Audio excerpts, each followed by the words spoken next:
ঢাকা বিশ্ববিদ্যালয়ে পাখির চোখে ফুটবল প্রেমীদের দেখা। তবে আর্জেন্টিনার ভক্তরা এমন রাত ভুলতে চাইবেন দ্রুত। হতাশা আর আক্ষেপে মোড়ানো রাত, সব অর্জনের ইতি ঘটল ফাইনালে এসে। স্পেনের সামনে এমন আত্মসমর্পণ স্বপ্নেও ভাবেননি আর্জেন্টিনার সমর্থকরা। পুরো ম্যাচ জুড়ে স্পেনের দাপট। ঢাকা বিশ্ববিদ্যালয়ের মহসিন হলে আর্জেন্টিনার ভক্তরা শুরুতে হেসেছেন, তবে বিদায় হয়েছে কষ্ট সঙ্গী করে। Obviously most of the last একটা পাইলে ভালো লাগতো। এতটা অপ্রত্যাশিতভাবে ফাইনালে এসে হেরে যেতে হবে এটা আশা করিনি। এদিন ভিন্ন চিত্র ছিল স্পেন ভক্তদের চোখে মুখে। দারুণ সময়টা কেটেছে তাদের।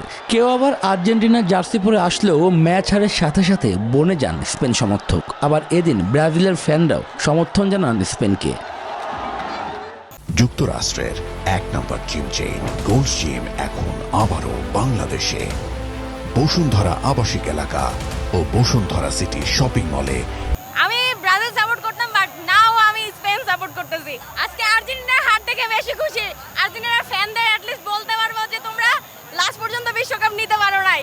মেসি তোমাদেরকে মানে নিরাশ করে রেখে গেছে। যেহেতু আমরা লামিন ইয়ামালকে পছন্দ করি, লামিন ইয়ামালের আইডল হচ্ছে নেইমার, সেই হিসাবে আমরা স্পেনকে আজকে সাপোর্ট করছি।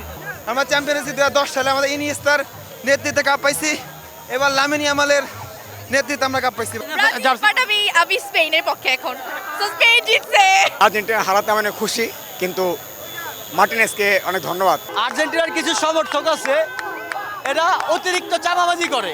আজকে যদি আর্জেন্টিনা মানে জিততো তাহলে মনে হয় বাংলাদেশে থাকতে পারতাম না। রাজধানীর মিরপুরেও বড় পর্দায় দেখানো হয়েছে খেলা। সেখানে জয় পরাজয় ছাপিয়ে মানুষের আগ্রহ ছিল কেবল ম্যাচ ঘিরে। আমি এখন অনেক নার্ভাস। যে কোনো দল জিতুক, খেলা মানে হার জিত আছে। একটি বিশ্বকাপ, হাসি কান্না, আনন্দ বেদনা আর রাত জাগা মুহূর্তের সাক্ষী হতে ফুটবল প্রেমীদের অপেক্ষায় থাকতে হবে আরও 4 বছর। শুভদেবনাথ, নিউজ 24, ঢাকা।